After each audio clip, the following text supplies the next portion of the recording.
Washington, Mike Bloomberg is drawing a lot of scrutiny for what makes him unique: his torrent of spending, the influence of his philanthropic and political donations, his record as mayor of the nation's largest city and as a billionaire CEO. But there's one area in which his campaign is so ordinary that it's attracted little comment either way: his policy platform. On issue after issue animating the 2020 race, health care, taxes, housing, climate, guns, even reigning in Wall Street, the campaign's stated plans resemble those of other center-left Democrats in the race, while showing little sign of his roots as a Republican officeholder who was at times critical of President Barack Obama. In my view, Bloomberg has a very positive and forward-looking progressive agenda that fits comfortably in the center-left lane of the Democratic Party. Jim Kessler, vice president for policy at the centrist think tank Third Way, told NBC News, "It's a mix of pragmatism and idealism, similar to the policies of Joe Biden, Pete Buttigieg and Amy Klobuchar," he added.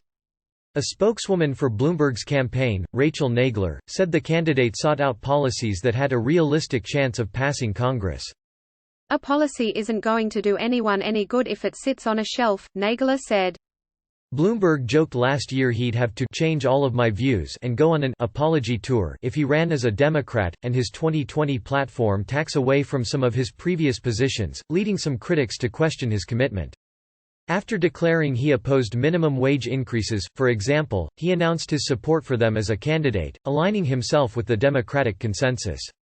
A tough critic of the Obama-era Wall Street reforms and a vocal proponent of conservative arguments that the government created the financial crisis by expanding loans to poor communities, Bloomberg's new Wall Street plan praises the Dodd-Frank Act, promises to enforce its provisions more aggressively and calls for a financial transaction tax. He stops short of left-leaning plans by Sense. Bernie Sanders, IVT, and Elizabeth Warren, D-Mass, to stock corporate boards with workers and aggressively break up large companies. It's the entry point for running in a Democratic primary, but he's not particularly pushing the envelope on anything. Mike Conchal, a fellow at the Progressive Roosevelt Institute, said of Bloomberg's plan, "At a time it really mattered, his vocal opposition to Dodd-Frank, I think, really made things harder, so you want to question if this is a sincere turnaround." On taxes, he has proposed $5 trillion in new revenue from businesses and rich individuals through familiar Democratic ideas such as taxing capital gains as income and raising the corporate tax rate to 28%. He did not follow the party's left wing in calling for a wealth tax on the ultra-rich, however. Mitchell Moss, an urban policy professor at New York University and a former advisor to Bloomberg, said the former mayor's shift on economic issues reflects not only his new role as a national candidate, but also growing concerns about inequality in the years since the 2008 financial crisis. "When you're the mayor of New York, you're going to be very concerned with the stability of the financial services industry," he said. "There's no virtue in living in the past or in consistency if the challenges are different." On one of Bloomberg's biggest areas of vulnerability among Democrats, race and policing, his website is stocked with typical progressive calls to end cash bail, ban employers from asking about criminal histories and reduce the overall prison population. Bloomberg apologized for his stop-and-frisk policy as mayor, which has come under intense fire from campaign rivals, days before launching his presidential campaign. His health care plan closely mirrors that of Buttigieg, the former mayor of South Bend, Indiana. They both would build on the Affordable Care Act by adding a public option, expanding the law's subsidies to cap premiums at 8.5% of income and restricting out-of-network prices from health care providers to 200% of Medicare rates to rein in rising costs. This is another area in which an earlier version of Bloomberg might have broken with the party. He called the ACA a disgrace in 2010 and argued it cost too much. Henry Kremer, a researcher at the left-leaning think tank Data for Progress who has tracked candidate housing plans, said Bloomberg's current platform shared ideas with those of center-left rivals like expanded funding for housing choice vouchers, more federal aid to prevent homelessness and new incentives to loosen zoning laws to make it easier to build affordable housing. "It's superior to the status quo and worlds better than Republican plans," he said, if not as far-reaching as plans by Warren and Sanders. But Kremer, like some other policy minds on the left, was grudging in his praise, pointing to Bloomberg's clashes with housing advocates on issues such as zoning and homelessness as mayor.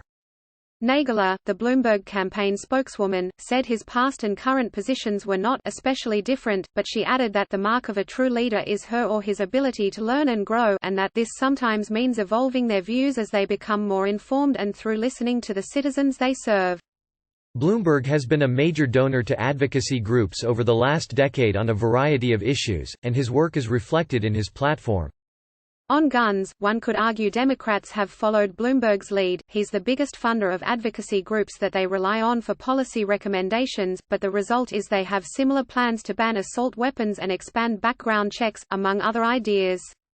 Climate has been a major focus of his philanthropy, and he's echoed his rivals' goals of eliminating carbon emissions by 2050 while also pledging to make new buildings carbon neutral by 2025.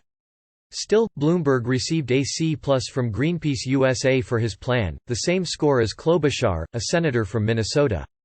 The group docked him points for criticizing the Green New Deal, for declining to endorse a ban on fuel exports, and for his plan's lack of detail.